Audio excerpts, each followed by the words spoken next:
Salut, c'est Yanis pour overclocking.com et on se retrouve pour un nouveau Fast Pass vidéo dans lequel je vais vous résumer l'actu hardware et tech de la semaine, le tout en moins de 10 minutes. Et au programme cette semaine, on va parler un petit peu de Noctua, du prix de la RAM, de la 11e génération de processeurs d'Intel, mais aussi de la RTX 3060 qui se remet à miner. Et on commence comme d'habitude en douceur avec du refroidissement du côté de chez Noctua qui a enfin lancé le premier produit de sa nouvelle gamme Redux avec le NH-U12S Redux. Cette gamme est dédiée à des produits plus abordables mais proches des modèles plus haut de gamme. Avec ce ventirad, on passe de 5 à 4 caloducs et le ventilateur NF-P12 Redux est un petit peu moins silencieux. Pour limiter les coûts, le bundle est aussi réduit au strict minimum avec de la pâte thermique pré-appliquée au lieu d'une seringue complète, de quoi fixer un seul ventilateur et non deux et aucun adaptateur faible bruit ou splitter PWM. Un kit d'upgrade NA-FK1 incluant ses accessoires et un ventilateur supplémentaire est disponible si besoin. Grâce à ces modifications, Noctua a pu baisser le prix d'une vingtaine d'euros.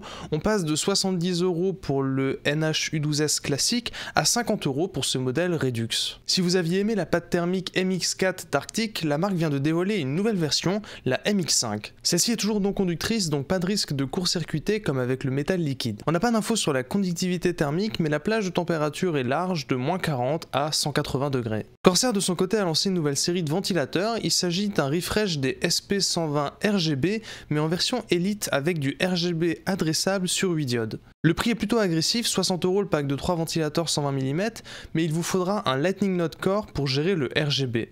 On retrouve cependant une version avec le contrôleur RGB sur top achat pour 68 €. On vous avait déjà parlé de la hausse à venir sur le prix de la RAM, et bien ça va pas s'arranger. Depuis quelques semaines, les prix sur les marchés de gros de la DRAM grand public sont en belle hausse, ce qui se répercutera forcément sur les prix de vente. En cause, la forte demande sur ce type de produit, que ce soit pour les smartphones, les consoles ou le marché des ordinateurs, combiné à une migration en cours sur les lignes de production des fabricants. C'est donc peut-être le moment d'acheter la DDR4 si vous en avez besoin. Le nouveau boîtier de Cooler Master, le MF700, n'était pas un mystère mais il est désormais disponible officiellement.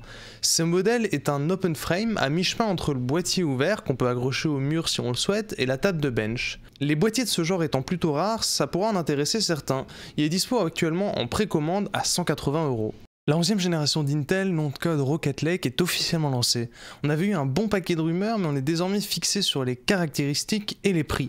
On a un très large choix de modèles, du i5 au i9, avec les habituelles déclinaisons K, KF, F et T. Plus de modèles 10 cœurs en vue, il faudra se contenter d'un maximum de 8 cœurs sur les i7 et les i9.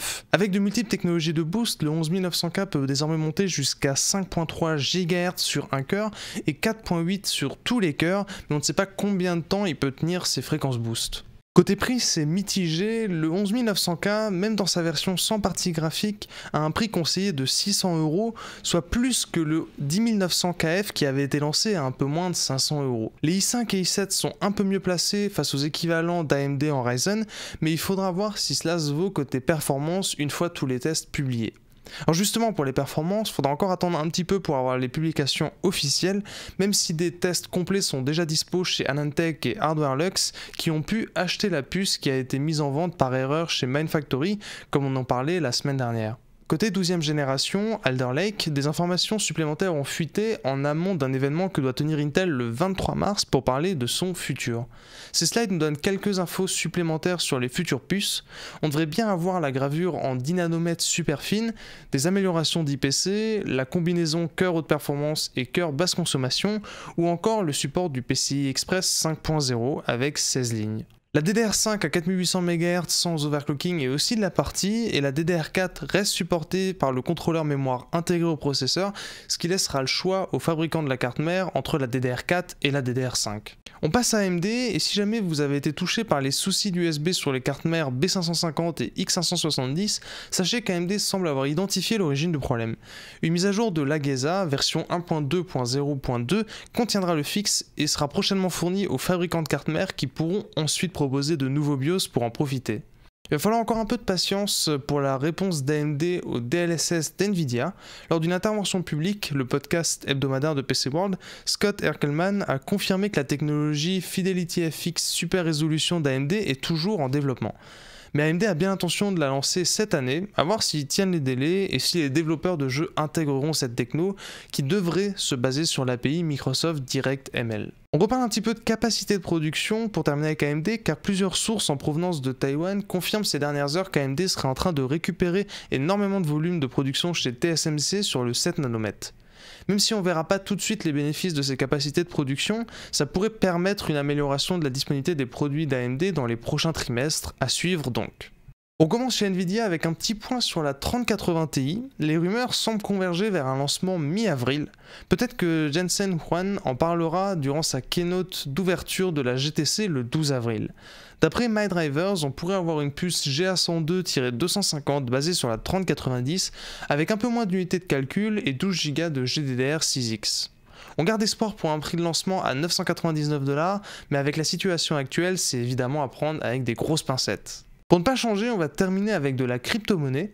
On avait déjà parlé de la 3060 et de son fameux bridage pour limiter les performances sur le minage d'Ethereum. Alors qu'Nvidia semblait plutôt confiant en indiquant que la limitation se faisait de façon matérielle et non simplement via le BIOS, il aura fallu peu de temps pour que le bridage saute, malheureusement. Des informations de PC Watch semblent confirmer que le bridage a été supprimé, et ce sans flash de BIOS ou autre bidouillage. Le contournement serait effectué par le logiciel de minage lui-même. On peut imaginer qu'il arrive à faire croire qu'il ne mine pas de l'Ethereum pour passer entre les mailles du filet. Pour ne pas arranger les choses sur ce sujet, une première carte de minage CMP 30HX a été aperçue à la vente sur un site à Dubaï.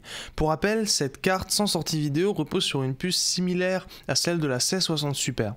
En passant en euros, cette carte est vendue environ 600 €. Pas sûr que ce soit très rentable pour les mineurs, surtout qu'il sera impossible de revendre cette carte sur le marché de l'occasion étant donné qu'il est impossible de jouer avec. Voilà qui conclut ce FastPass, j'espère qu'il vous aura plu. Si c'est le cas, n'hésitez pas à laisser un petit j'aime. Vous pouvez aussi poser vos questions dans les commentaires et vous abonner à la chaîne d'Overclocking.com pour ne pas rater les prochains épisodes. Et je vous dis à la semaine prochaine pour un nouveau résumé de l'actualité.